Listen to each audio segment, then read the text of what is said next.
vous écoutez les podcasts d'Authentic Talent. Je suis Chloé Toiti, fondatrice d'Authentic Talent, qui est un cabinet de conseil en talent management, également distributeur officiel de Hogan Assessment en France. Et chez Authentic Talent, on a la chance d'accompagner des structures de toute taille et de tout secteur autour de leurs enjeux de sélection, d'accompagnement individuel ou collectif.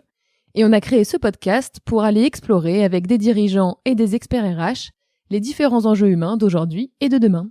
Aujourd'hui, je reçois Viviane de Beaufort, professeure-chercheur au sein de l'ESSEC Business School et également fondatrice de nombreux programmes tels que Women ESSEC et Women Board Ready. Donc bonjour Viviane, je suis ravie de vous accueillir aujourd'hui dans le podcast. C'est vraiment un plaisir et ça fait un moment qu'on cherche à faire cet épisode, donc ça fait probablement partie de ceux que j'avais le plus d'impatience d'enregistrer.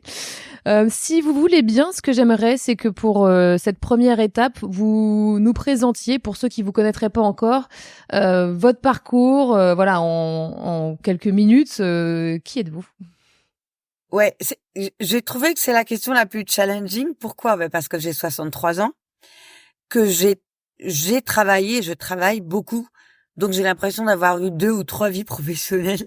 Voilà. Donc les synthétiser en quelques minutes, c'est compliqué. Donc on va pas tout dire.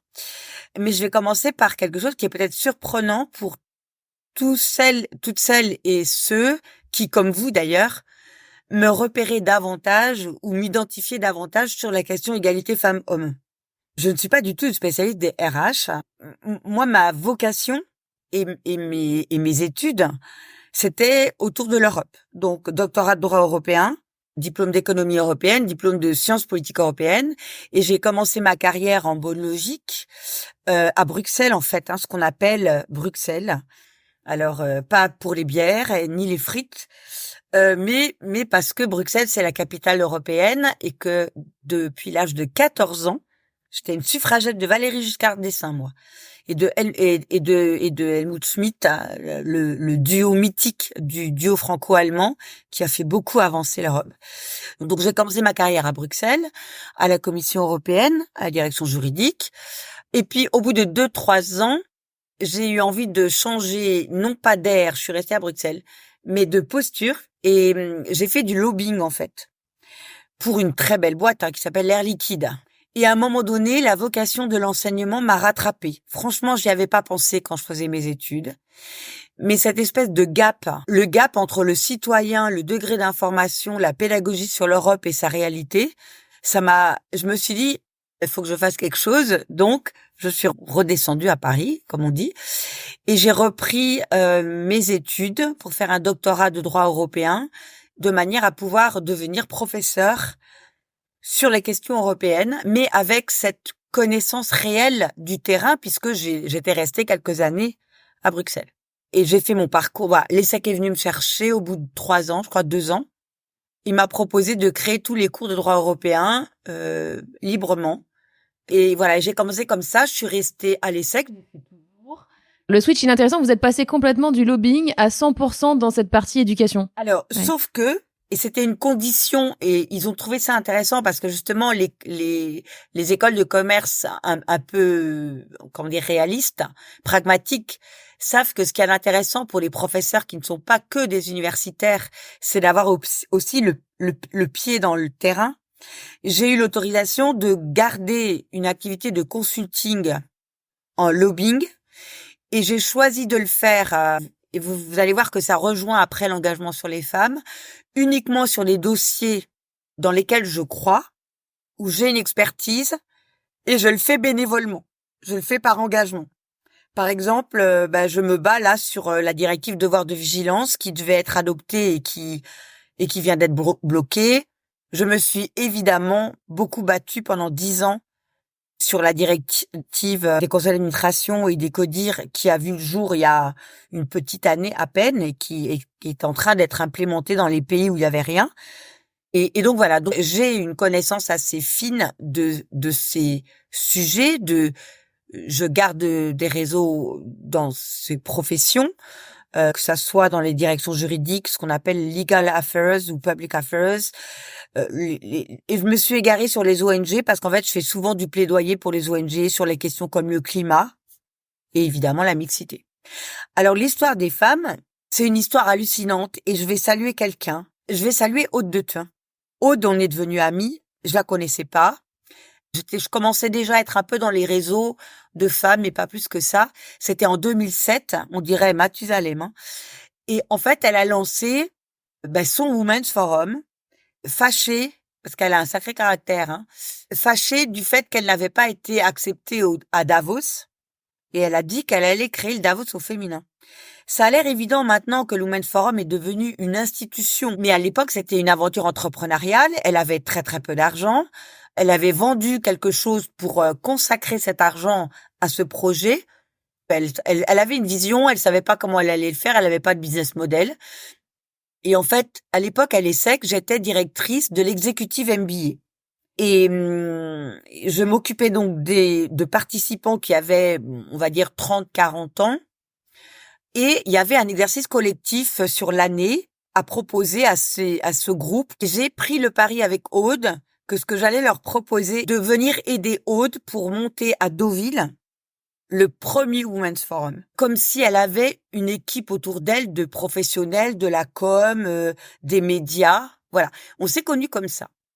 Alors pourquoi c'est là que ça a déclenché chez moi un truc? Parce que on a réalisé lors du premier Women's Forum en se parlant que notre problème n'était pas notre problème et que c'était pas Viviane a dû faire une erreur de parcours quelque part parce qu'elle se retrouve éventuellement en difficulté parce qu'elle gagne moins d'argent que les autres, parce qu'elle a pas demandé à être promue, parce que on lui a tiré le tapis et qu'elle l'a pas vu venir, ou parce que étant plus jeune, parce que j'étais à peu près mignonne plus jeune, j'ai quand même été victime de de sexisme et parfois un peu chaud.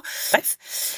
En se parlant, on a réalisé qu'on en était toutes dans nos diversités de parcours à peu près au même point, c'est-à-dire qu'en fait, c'était pas nous le problème, j'insiste, c'était le système.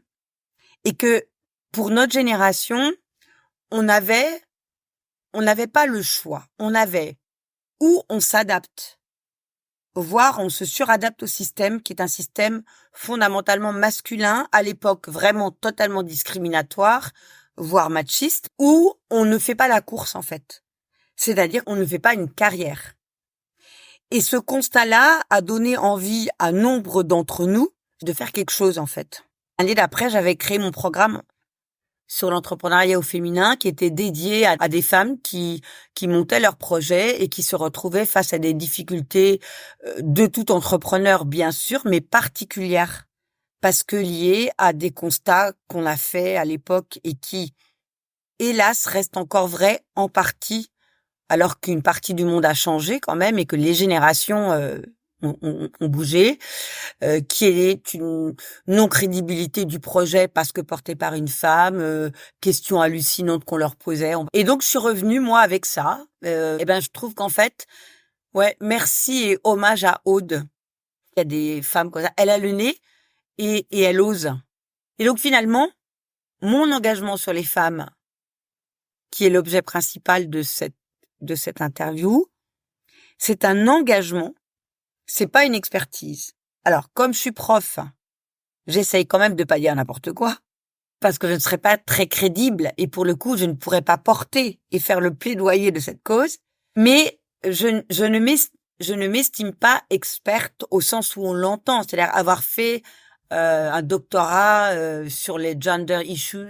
Vous avez peut-être pas fait de doctorat, mais vous avez fait une étude qui est assez intéressante et qui a été pas mal relayée. J'ai suivi avec attention vos travaux, comme vous le savez, et notamment cette étude Le pas de côté des dirigeantes, qui pour moi a évidemment fait émerger pas mal de choses que je reconnais bien, mais surtout ce côté, très engagé sur le qu'est-ce qu'on en fait, qui était vraiment intéressant. Pour ceux qui l'auraient pas lu, qu'est-ce que vous pouvez nous dire des points clés que vous avez mis en exergue sur, quelque part, les causes et notamment tous les sujets autour des motivations de carrière des femmes dirigeantes? Alors, je vais peut-être revenir 2 secondes sur pourquoi je l'ai fait, cette étude-là. Donc, en fait, quelques années avant, donc en 2010-2011, il y a eu tout le débat, et à l'époque, c'était hyper violent en politique, avec Marie-Jo Zimmermann qui se battait comme un beau diable pour faire passer sa loi sur les quotas. J'étais, comme la plupart des gens, pas très favorable aux quotas, et à un moment donné, justement à cause ou grâce au Women's Forum, grâce à tout ce qu'on avait partagé entre nous, je me suis dit, allez hop, faut y aller. J'ai essayé d'argumenter, j'ai essayé de faire du lobbying en faveur de ce quota et de donner des arguments à Marie-Jo Zimmermann. Mais en même temps, j'étais profondément persuadée en tant que professeur que l'effet levier de la loi allait pas suffire et qu'il fallait accompagner le système, c'est-à-dire l'entreprise dans ses changements, mais aussi les individus, en l'occurrence individu E avec un E, parce que elle n'allait peut-être pas oser y aller, alors que les quotas leur offraient la possibilité d'y aller. Et j'avais plutôt alors axé mon travail sur le rapport des femmes au pouvoir, parce que ce que je vous ai pas dit, ça fait partie de toute ma carrière, c'est que j'ai fait 8 ans de politique et que j'ai bien vu particulièrement dans le monde politique, parce que là, je crois que c'est la caricature de la violence machiste, comme on était maltraités, et je me suis dit, il faut armer les femmes parce qu'en fait, elles vont pas survivre. Donc, on va leur donner la clé qui leur permet d'accéder, seulement si en même temps on les bousille, il va y avoir un retour de bâton et en fait, elles ne survivront pas dans ces espaces de pouvoir parce que ce sont des espaces de pouvoir. Les conseils d'administration, ce sont des espaces de pouvoir, faut pas rêver. Et donc, j'ai dit, je fais une étude pour essayer d'identifier s'il n'y a pas une différence dans leur approche du pouvoir.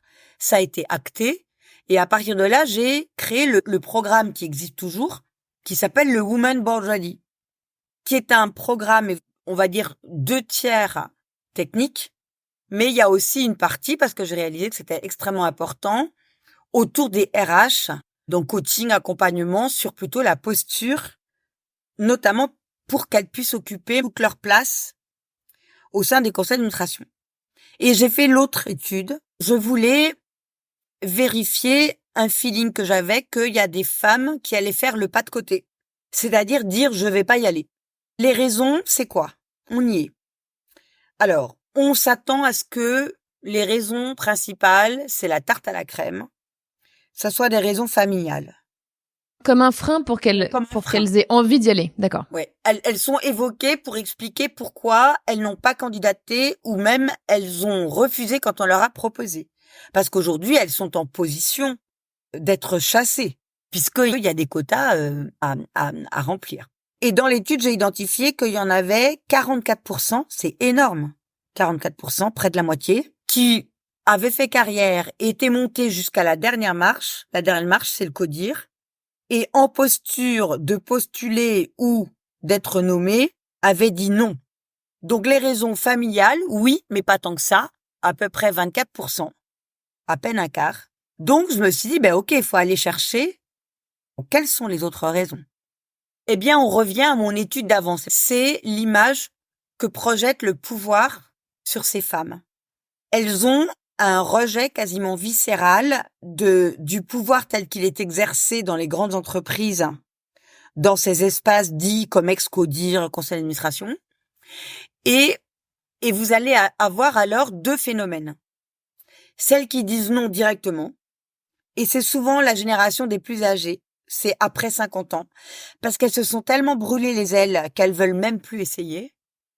Et les plus jeunes, je dirais, voilà, on va dire 35-50, il y a vraiment un gap générationnel très intéressant, qui, elles, et c'est une bonne nouvelle, ne vont pas dire non, tout de suite du moins. Elles vont poser des questions, poser des conditions et vérifier qu'elles ont les moyens de changer le système de l'intérieur. Autrement dit, qu'elles ont les moyens de répondre à la mission qu'on va leur confier et que c'est pas un piège. Le mot a été utilisé. Et là, je fais allusion à des choses qui sont parues souvent dans les médias ou dans un certain nombre d'études, plutôt de cabinets de conseil, la paroi de verre, les nominations fusibles, celle-là. Et donc, en fait, elles vérifient qu'elles ont les moyens d'agir et soit elles sont en position de négocier pour les obtenir, ce qui est bonne nouvelle, de plus en plus le cas. Donc, soit elles disent, dans ces cas-là, je n'y vais pas. Je ne tomberai pas dans votre piège, je n'y vais pas.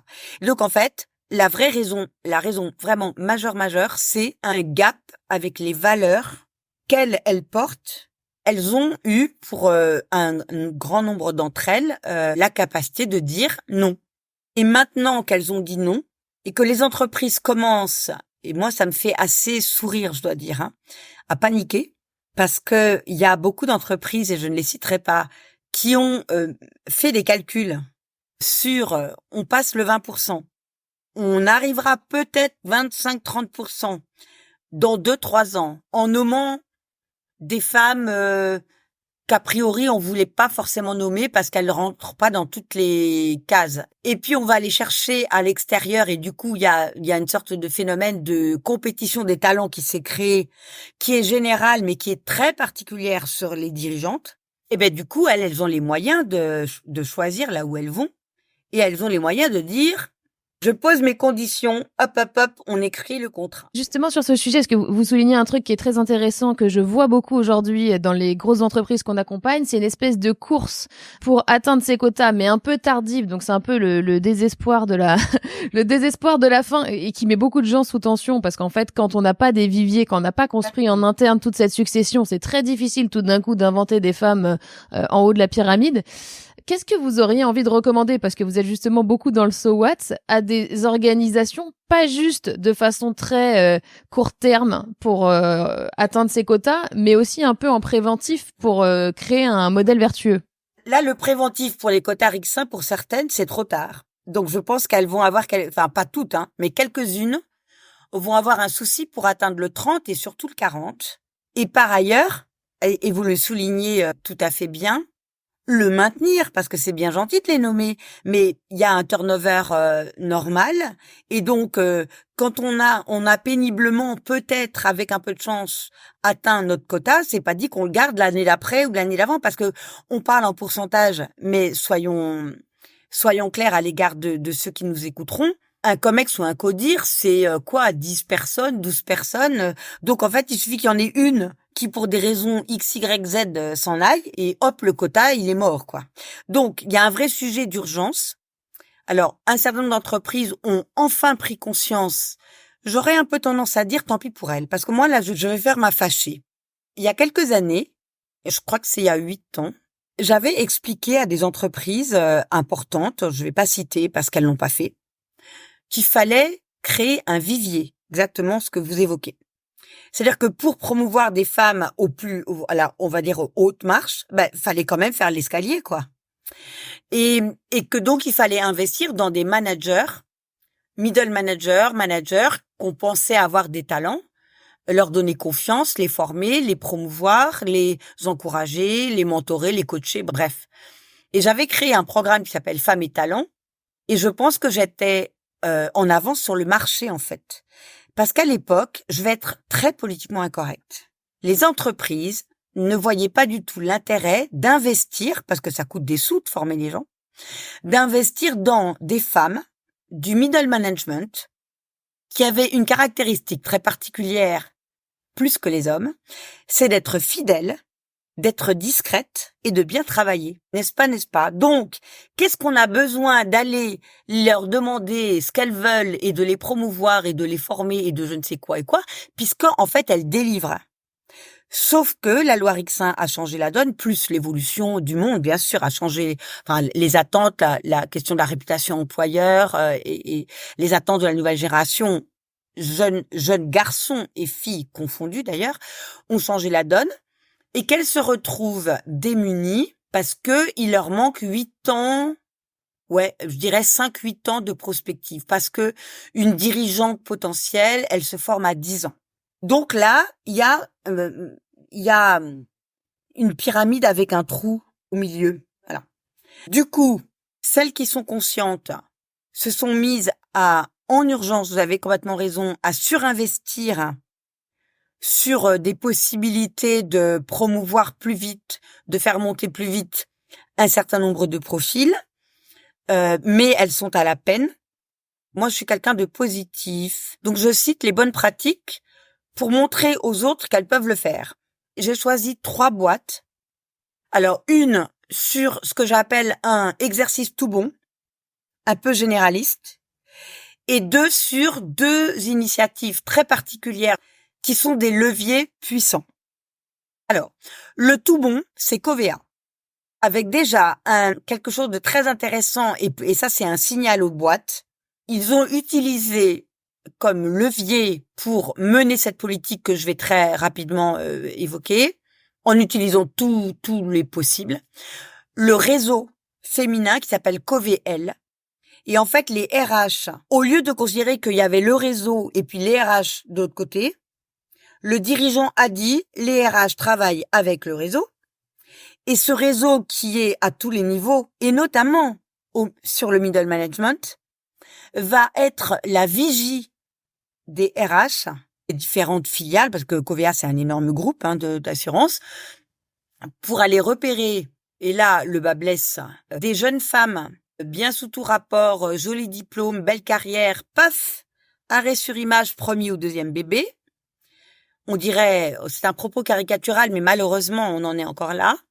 Et donc, d'aller repérer ces jeunes femmes en arrêt sur image pour leur redonner une capacité à se projeter avec un accompagnement des RH, des opérationnels là où elles étaient, ou leur proposer autre chose.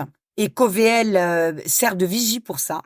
Et eux, ils ont tout utilisé. Donc, le réseau, avec des rendez-vous réguliers, avec des personnalités inspirantes, faire remonter des datas au sein du réseau pour argumenter auprès des RH pourquoi il faut faire ci, il faut faire ça, du coaching, du mentoring et l'accès privilégié à des formations. Alors, ça va être pour les managers un peu avancés type MBA, exec MBA, et puis pour des managers plus middle management mais qui ont des talents, des formations plutôt sur l'assertivité, la capacité à se projeter dans une carrière, à dire non. J'ai une question par rapport à ça, Viviane. Je pense que vous avez certainement un avis parce que c'est une question assez controversée. À la fois, je pense que on est tous assez convaincus des bénéfices des réseaux de femmes, du mentorat de femmes et de toutes les actions qui vont être dédiées à leur développement et justement à pouvoir leur permettre d'accélérer. Et en même temps, de temps en temps, ça peut générer autour l'idée que finalement, elles sont moins prêtes que les autres. Vous voyez ce que je veux dire? En termes de retour envoyé, ça peut donner cette impression que elles sont pas assez confiantes en elles sont pas assez assertives, etc. Qu'est-ce que vous en pensez? Du coup, je réponds à la question indirectement. Il était nécessaire que ça soit au sein de boîtes comme Covea ou NJ ou voilà, peu importe, qu'il y ait des réseaux féminins essentiellement pour que les femmes, un peu comme au Women's Forum, prennent collectivement conscience de problématiques de posture et qu'elles n'aient pas l'impression que c'est leur faute. Et que la parole libérée, il y ait cette solidarité qui puisse s'exprimer. Aujourd'hui, ça fait déjà un petit moment, mais là vraiment ça devient urgent. Les problématiques qui sont abordées ne sont plus des problématiques féminines. Typiquement, quand je parle des jeunes mamans, on ne devrait même plus parler de jeunes mamans, on devrait parler de jeunes parents. Un séminaire ou un atelier, il s'agit pas de parler du retour de maternité. Il s'agit de parler de quelle est la politique de la boîte en matière de parentalité. Y a-t-il des efforts particuliers à l'égard des jeunes papas? Est-ce qu'on les encourage à être papas? Qu'est-ce que ça veut dire pour eux de se barrer le mercredi pour aller chercher leurs gamins à la piscine? Et dire à un réseau, vous n'êtes plus un réseau féminin, vous êtes un réseau mixte, envoyer le signal et inviter les garçons et parler de problèmes qui sont des problèmes mixtes. Par exemple, l'équilibre des temps de vie, par exemple la parentalité. Je pense que c'est le vrai sujet. Et pour que ces réseaux survivent et continuent à mener le combat autrement et sur d'autres problématiques, il faut les rajeunir. Et les rajeunir, ça veut dire aussi les rendre mixtes, parce que les questions qui se posent ne sont plus des questions uniquement destinées aux filles. Donc en gros, c'est une période, et c'est normal, c'est une période qui était utile, voire vitale. Et aujourd'hui, il faut pas les détruire, il faut les transmuter. Et en faire des réseaux mixtes. Voilà. Alors, donc le réseau versus COVL. Donc eux, ils ont tout utilisé, ils continuent à chercher des idées, etc. Point particulier, et là je vais partir à l'envers, l'agisme en France et les plus de 45 ans. C'est d'autant plus ridicule d'un point de vue économique, strictement économique, comme vous le disiez tout à l'heure. C'est d'autant plus ridicule que ces personnes-là représentent un vivier utile capable d'aborder des postes de direction parce que grande expérience, souvent transversale, parcours dans la boîte, fidélité à la boîte, connaissance de la boîte. Donc, ce sont des pépites pour exercer des postes de direction. Sauf que, à l'époque, pour des raisons souvent liées à la maternité ou parce qu'elles revendiquaient pas ou parce qu'elles étaient timides, bref, elles cochaient pas les cases qu'il fallait vous voyez, de la conquête guerrière du pouvoir. Elles ont été un peu mises de côté, elles ont continué bon an mal an leur carrière, voilà. Elles sont arrivées à des postes de management intermédiaires ou de direction, mais on va dire de petite équipe, et elles n'ont pas été repérées par les RH comme un talent. Donc, elles ont échappé, malheureusement, elles ont été mises de côté de toute la politique qui existe et qui existait déjà, de ce qu'on appelle les high profile, les grands talents, alors à qui on offre tout, partout, et tout ce qu'ils veulent, y compris les quelques rares femmes qu'on a repérées.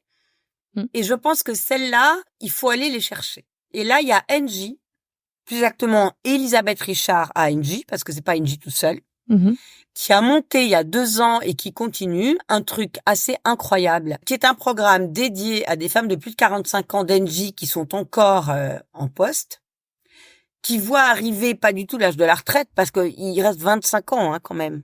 25 ans. C'est ça. Non mais on marche sur la tête. Parce que du coup, elles restent dans leur trou de souris, elles sont démotivées, en plus elles vont pas être très bien délivrées, elles vont passer à autre chose, et moi j'en ai beaucoup dans mon étude qui disaient que puisque dans les rares cas où elles devaient rester à leur job et qu'elles montaient plus, elles trouvaient des centres d'intérêt ailleurs, dans des associations, dans des réseaux, aller faire de la guitare, pourquoi pas, dans des ONG écologistes. Et en fait, je dis pas que c'est mal, c'est simplement pour moi constater que l'entreprise n'a pas su tirer parti du potentiel de ces femmes. Et donc, je suis particulièrement l'initiative d'Elisabeth Richard sur Engie, parce que pour moi, elle répond à une des questions que vous posez sur comment est-ce qu'on constitue le vivier.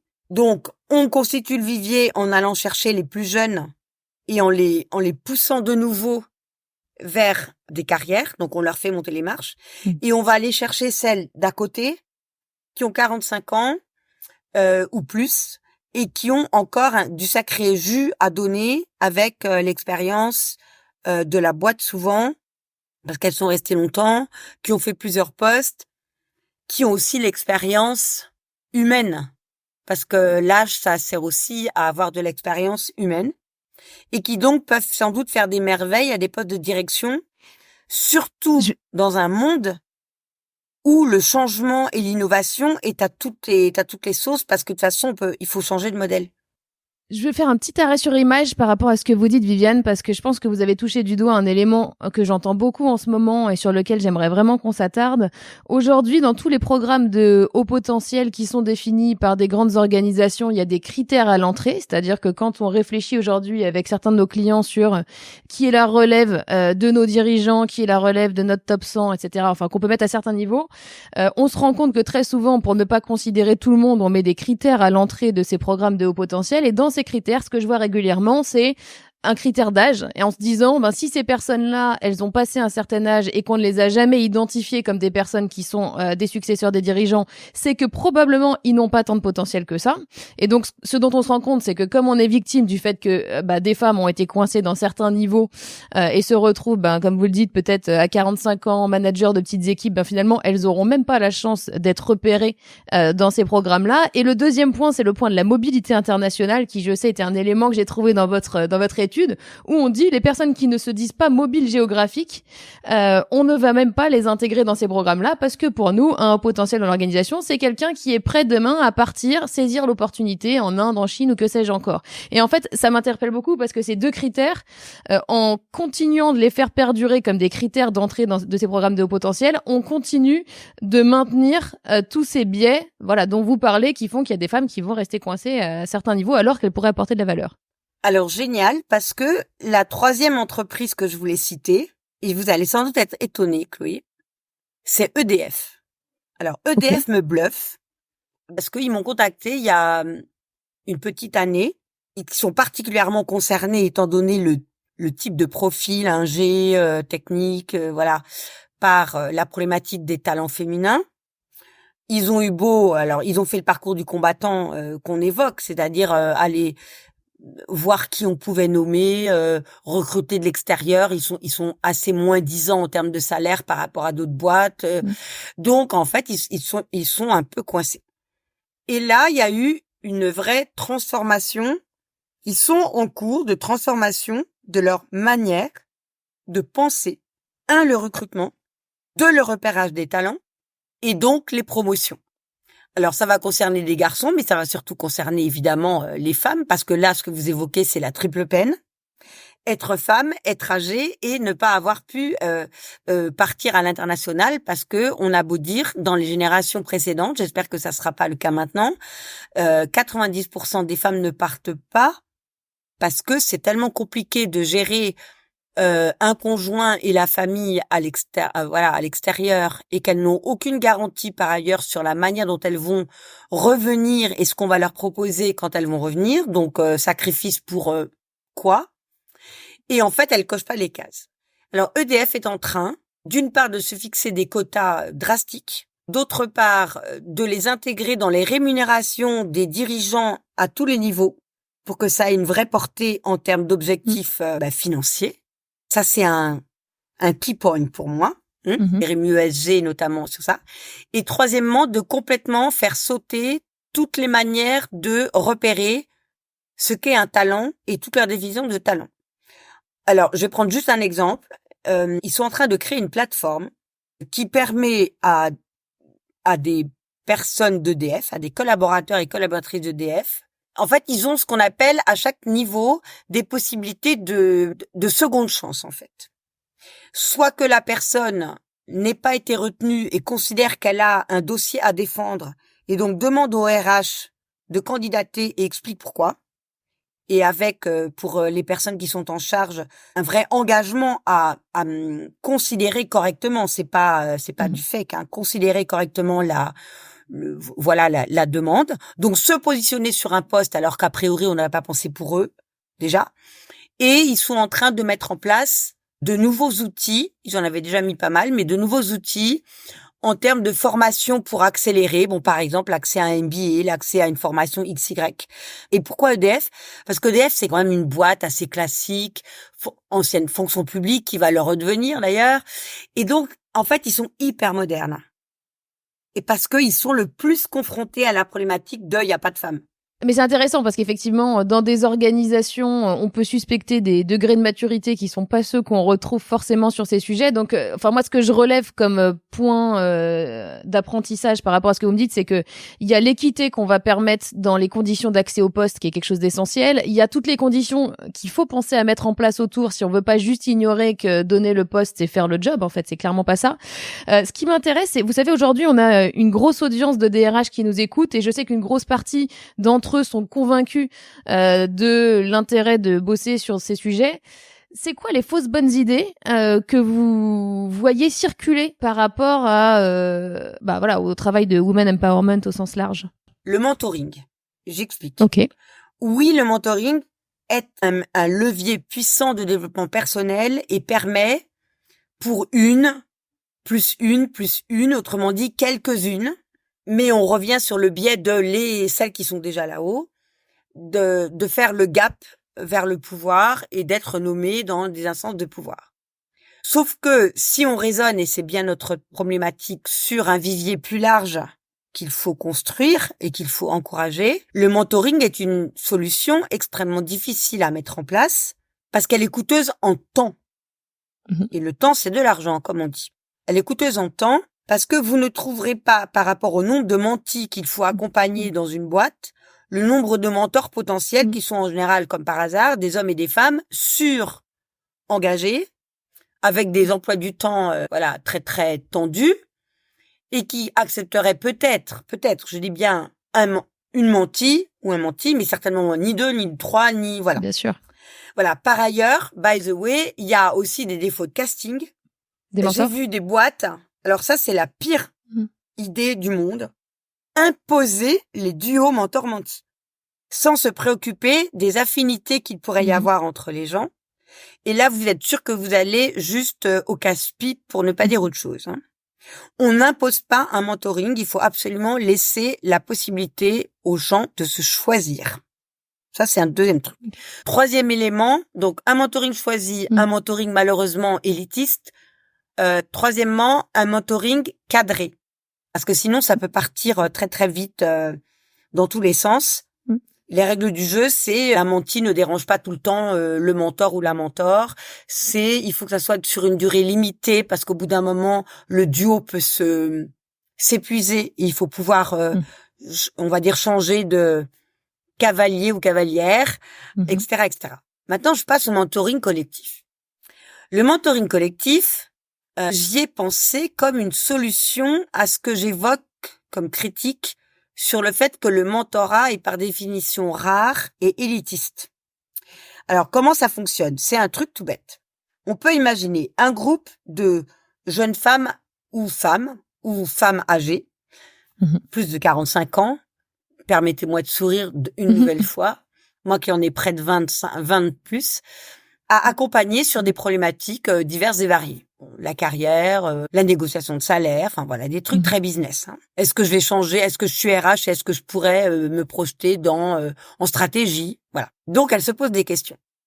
Au lieu d'avoir un mentor ou une mentor à qui elle va poser la question, qui va lui répondre ou pas, bien ou mal, enfin bref, on imagine une fois tous les mois ou tous les 2 mois une session de mentorat collectif avec 3-4 personnes de la boîte qui sont des référents. Donc, pour moi, sans doute des membres du CODIR ou juste en dessous, qui ont une belle expérience de la boîte et qui vont recevoir ces questions à l'avance, réfléchir à ce qu'ils en pensent, à leur expérience. Et lors d'une séance collective, c'est quand même facile maintenant d'organiser des Zooms, vont répondre collectivement à l'ensemble de ces personnes.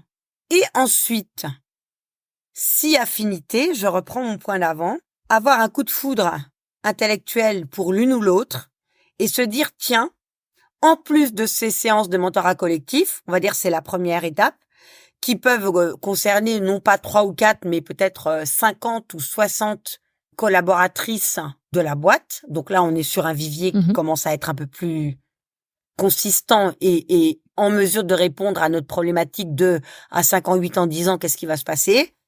Pourquoi pas dire, tiens, elle me plaît, je vais plus particulièrement la suivre parce qu'on a des affinités, parce que elle a une manière de dire les choses Donc, je crois beaucoup dans ce mentorat collectif et je pense que le mentorat, sous réserve de ce que je viens d'évoquer, est donc une fausse bonne idée parce qu'il est trop élitiste et trop aléatoire. C'est hyper intéressant ce concept de mentorat collectif qui, je pense, aujourd'hui est pas énormément exploité, mais qui permettrait à des entreprises qui ont justement moins de bande passante de pouvoir rendre accessible cet outil qui est génial à un beaucoup plus grand nombre. Je suis consciente de votre temps, Viviane, parce que je sais que vous êtes hyper prise, mais on pourrait encore parler des heures. Je pense qu'on aurait encore beaucoup de choses à explorer avec vous.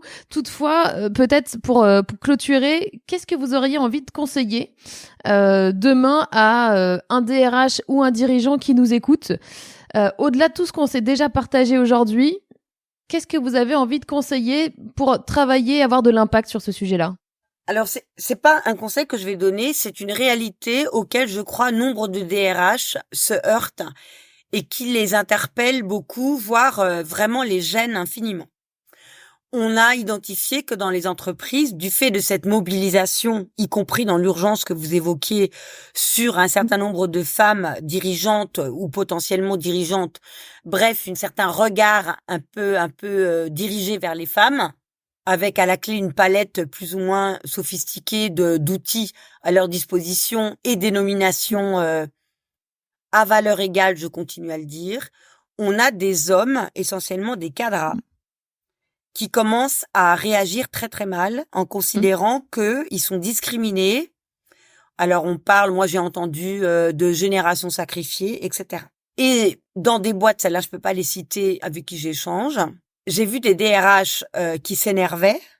Je les comprends d'ailleurs parce que moi aussi ça peut m'agacer parce qu'ils trouvent que ils exagèrent d'oser dire un truc comme ça.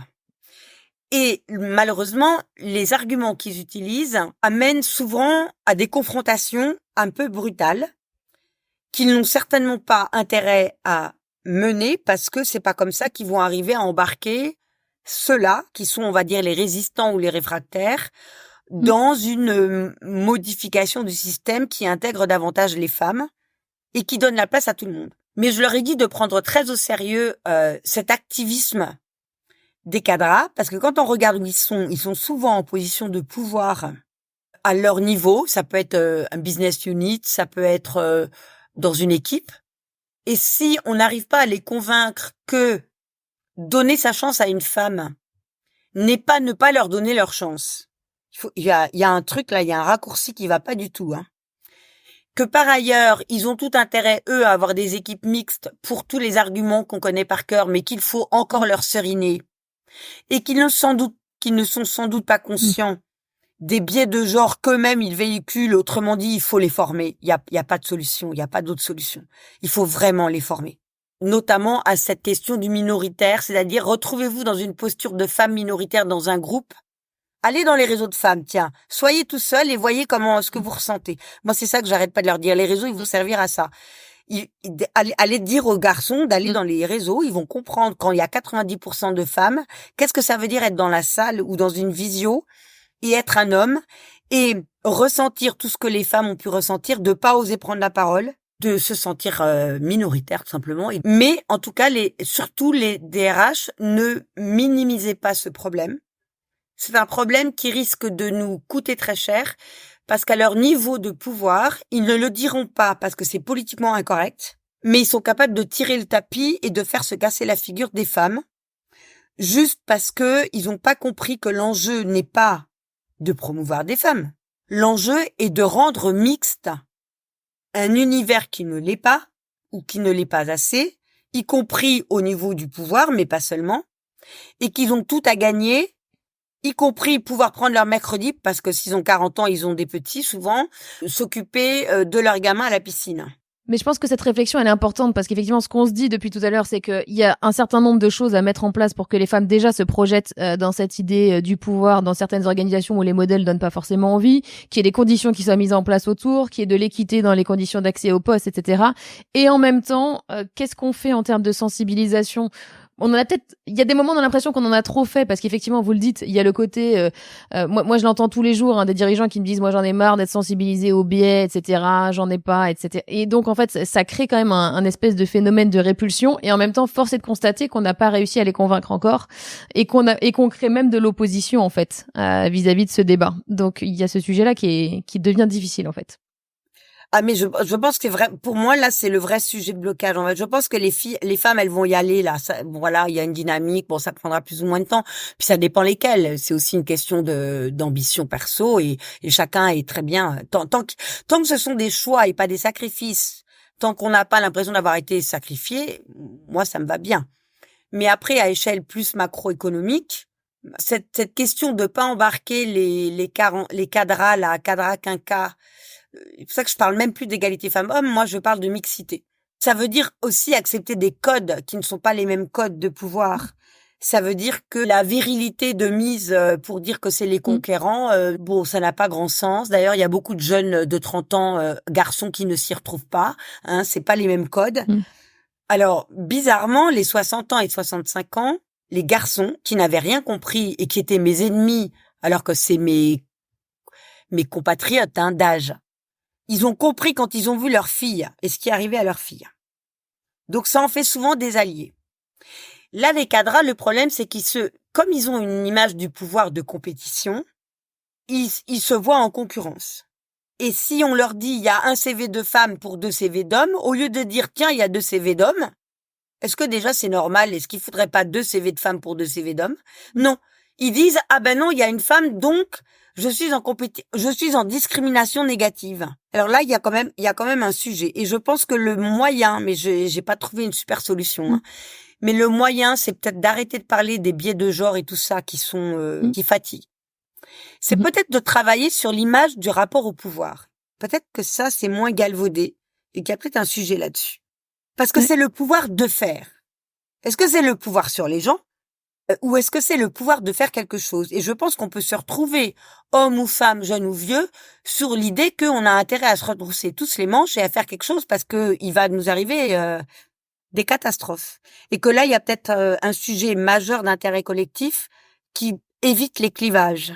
J'irai plus là-dedans. Je suis au tout début de... Voilà. Et de redéfinir en fait ce que c'est. Mais je vois plutôt un discours un peu rassembleur autour du dirigeant ou de la dirigeante sur on se retrouve tous ensemble les manches parce que ce qui est en cause là, c'est la survie de la boîte, quoi.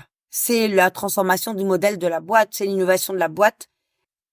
Et voilà, effectivement, et ça nécessite de passer, mais je pense qu'on reboucle avec ce que vous disiez au début et ça nous fait une belle conclusion, mais de redéfinir quand même ce que c'est que la notion de pouvoir pour que on puisse tous s'y projeter différemment, de la même façon que l'ambition qui a été un terme avec beaucoup de tabous au fur et à mesure des années, qui a été beaucoup moins assumé. Je pense que ça peut clairement passer par là et puis par la projection de ce qu'on attend des leaders de demain qui peut être très différent des clichés dont vous parliez tout à l'heure. Oui, en fait, quand vous dites pouvoir pouvoir de faire, quand vous dites ambition, ou quand vous dites ambition de, eh ben hop, ça change. Ça a l'air bête, hein, mais de rajouter le petit mot, je pense que ça change et que c'est là-dessus qu'il faut aller chercher, vraiment remettre ça en priorité absolue sur au niveau des COMEX et des CODIR et que les dirigeants s'expriment sur leur mission et pas sur leur pouvoir. Merci beaucoup, Viviane. Je pense que terminer sur la mission, c'est magnifique. Je suis sûre qu'on va avoir beaucoup de questions qui vont émerger. Donc, j'invite peut-être les personnes à nous les relayer pour qu'on puisse poursuivre la conversation plus tard, pourquoi pas, ou qu'ils vous les relayent aussi. En tout cas, j'invite évidemment notre audience à suivre votre engagement sur LinkedIn. Vous partagez beaucoup de choses sur ce sujet. Et vraiment, un grand merci pour tout ce que vous nous avez partagé aujourd'hui. Mais je vous en prie, c'était très intéressant. Merci de nous avoir écoutés. On se retrouve très prochainement pour le prochain épisode. Et d'ici là, n'hésitez pas à réécouter les épisodes précédents ou à consulter la fiche synthèse qui reprend les points principaux de cette conversation et que vous retrouverez sur notre site internet. À bientôt!